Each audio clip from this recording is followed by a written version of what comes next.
Product, তখনকার দিনের বিভিন্ন ঘড়ি আর পত্র, নাচমহল, পটচিত্র, যেটাকে এখন মিউজিয়ামে পরিণত করা হয়েছে। আর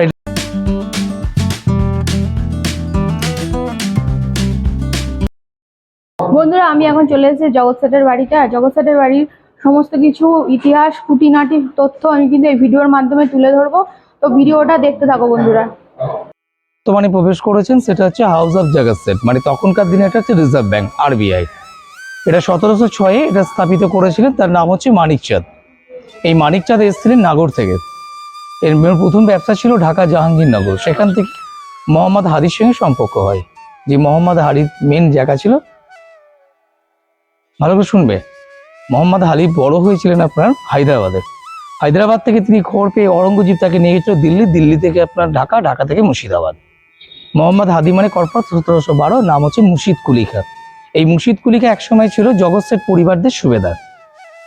এরাই রাজস্ব দিল্লিকে দিতেন। তো মানিকচাঁদের কোনো সন্তান ছিল না, পুষ্যপুত্র হিসেবে তার ভাগনা ফতেহ চাঁদ এই জগৎ সেট হিসাবে উপাধিটা পেয়েছিলেন। এই জগৎ সেট আর সিরাজের এগেস্টে যিনি ছিলেন তার নাম হচ্ছে মেহতাব চাঁদ। তো এটা হচ্ছে ওনাদের কোষাঘর, মানে বাংলা, বিহার, উড়িষ্যা বা নবাবদের যে অর্থ ডিপার্টমেন্টে যত কিছু থাকতো তারা হ্যান্ডেল করতো। তাই তখনকার দিনে অর্থ ডিপার্টমেন্টে তাকে প্রধান বলা হয়। বা জগৎ সেটের যেটা বাড়ি এখান থেকে 1 কিলোমিটার দূর, লালকুঠি মাহিনগর অঞ্চল, সেটা গঙ্গায় চলে গেছে। লাস্ট জীবনটা তিনি এখানে কাটিয়ে গেছে।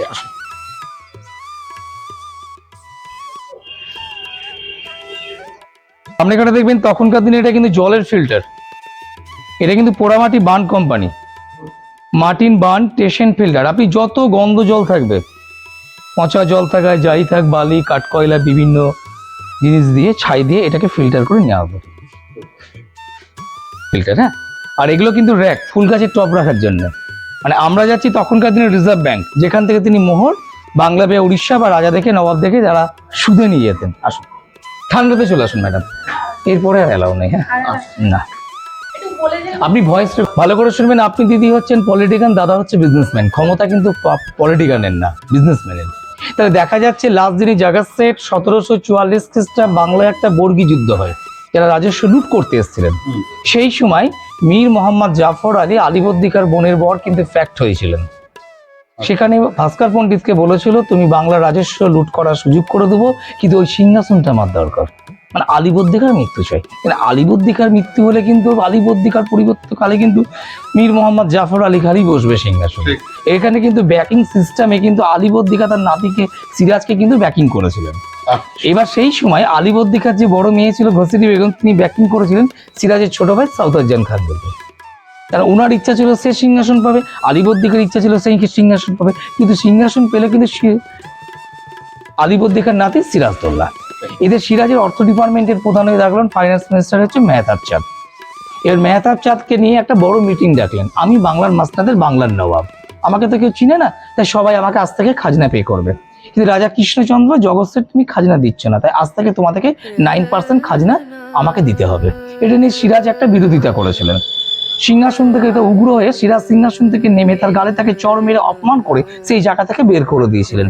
এটা রাজনীতি মহলে একটা ইস্যু হয়ে গেছিল। এতে ইনভলভ ছিল ঘসিটি বেগম, রাজা কৃষ্ণচন্দ্র। প্রতিজ্ঞ কিরাবদ্ধ, চরের বদলা নেবে, চরের বদলা নিতে গিয়ে 1757 রাজনীতির চেহারা পাল্টে দিল। তাই এদেরকে বাংলার দেশদ্রোহী গদ্দার বলা হয়। নাম উলহত্ত এলো মীর মোহাম্মদ জাফর আলী, সঠিকভাবে তাদের নামটা কিন্তু পেল না। আসুন, আমরা যাচ্ছি মাটির তলে গুপ্ত ঘরে। গুপ্ত ঘর মানে বাংলায় যে প্রভাব ছিল বর্গীদের, সেই বর্গীদের ভয়ে তারা টোটাল মোহর, মুদ্রা এই মাটির নিচে গুপ্ত ঘরে রাখতো 20 ফুট নিচে। আসুন, তার সে 20 ফুট নিচে যাবো এখন। স্যার কি ফার্স্ট টাইম না? সুরঙ্গ পথ, শুদ্ধ ভাষায় এগুলোকে বলা হচ্ছে রাজস্থানী বাউলি। কেউ জিজ্ঞেস করলে তাকে বাউলি বলা হতো। এই রাস্তায় হীরাঝিল, মতিঝিল যায়। বিভিন্ন রাস্তাগুলো বন্ধ করে দেওয়ার পরে জগার বাড়ি অব্দি এই রাস্তাটা খুলে দেওয়া হয়েছে। আসুন, সেই সুরঙ্গ পথের আমরা কিছু অংশ দেখবো, আর কিছুটা তো আপনি কাঠগোলা স্যার দেখিয়ে এসছেন আপনারা। আসুন না, ইনি হীরানন্দ সাউ, জগৎ সেটের পূর্ব জেনারেশন, ঠিক আছে। এটা হচ্ছে আমাদের কাঠগোলা বাগানের রাস্তা। এখন গঙ্গার লিয়ারের সঙ্গে লিয়ার অ্যাডজাস্ট হচ্ছে বলে সাইড থেকে জল সব চুমাতে লেগেছে। এটা আস্তে আস্তে জল হয়ে যাবে এখানে। এগুলো সব গঙ্গার লিয়ারে, পিছনে ওয়াল আছে সব। তো এই রাস্তায় হীরাঝিল, মতিঝিল যায়। বিভিন্ন রাস্তাগুলো বন্ধ করে দেওয়া হয়েছে। হ্যাঁ, এখন আমরা দেখবো এখানে সব বর্গীদের অস্ত্র। আচ্ছা দিদি, আসুন, চলে আসুন।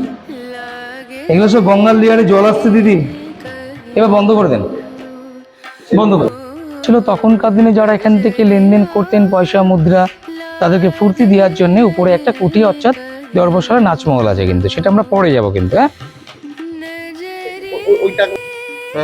হ্যাঁ, অ্যাকোরিয়াম। এদের অবশ্য জেনারেশন এখন বর্তমান আছে, তার নাম হচ্ছে সেট জ্ঞানচাঁদ জৈন বা তরুণ গ্যালেরা বর্তমান। আর এরা হচ্ছে গ্যালেরা পরিবার। আসলে প্রোডাক্ট তখনকার দিনের বিভিন্ন ঘড়ি, আর এগুলো জার্মান সিলভার, সব চাঁদি। এবার বন্ধ করে দেন আপনাকে। আমরা যে জায়গাটায় যাচ্ছি এখন, এটা হচ্ছে তখনকার দিনের নাচমহল। যারা জগৎসের বাড়িতে মোহর সুদে নিতে আসতেন তাদের ফুর্তি করার জায়গা হচ্ছে উপরটা। তো এটাকে লাস্ট জীবনটা দেখুন, জগৎসের কুটি ভেঙে যাওয়ার পরে মেহতাব চাঁদ বা তার পরিবার যে ছিল, তার পরিবাররা জীবনযাপন করে গেছে কিন্তু এখানে। তারা 2003 অবধি ছিল, তারপরে এটাকে মিউজিয়ামে পরিণত করা হয়। আসুন। আচ্ছা, তাহলে বেশি দিন আগের কথা নয়। না, আর বিভিন্ন যে জাফরিগুলো দেখতে পাচ্ছেন ম্যাডাম, এগুলো কাস্ট আয়রন, কাঁচা লোহা, মার্টিন বান কোম্পানির বাড়ির বাড়ি, হ্যাঁ, না। রেল। আমরা ভিতরে ছবি তুলে আপনাদেরকে দেখাতে পারবো না, কারণ ভিতরে কিছু অ্যান্টিক্স পুরনো জিনিস আছে, এটা নিষিদ্ধ আছে। আমরা ভিতরে জিনিস দেখতে পাবো, রূপোর সিংহাসন, চন্দন কাঠের জিনিস, আসবাবপত্র, গুজরাটি দোল্লা, আগেকার দিনে আসবাবপত্র, নাচমহল, পটচিত্র। এটাকে এখন মিউজিয়ামে পরিণত করা হয়েছে। আর এটা ছিল তখনকার দিনে বেলজিয়াম গ্যাসের। দেখুন বিভিন্ন ঝাল লন্ঠনগুলো সাজানো আছে। বাবু তুই এখানে দাঁড়িয়ে একটা ছবি তুলে নিয়ে আসছি। তোমার আমরা লাস্ট ফিনিশিং এসেছি পরেশনাথ মন্দির, মানে জগৎশ্রীর যেখানে পরেশনাথ পুজো করতো, আর তাতে আছে তার মায়ের লক্ষ্মী মন্দির। জৈনদের যে 3টে তীর্থঙ্কর ছিল, আদিনাথ, পরেশনাথ, মহাবীর, তার মধ্যে সবচেয়ে বড় পরেশনাথ। জান জুতোটা খুলে ভিতরটা ঘুরে আসুন, ছবি তো করতে পারবেন। হ্যাঁ,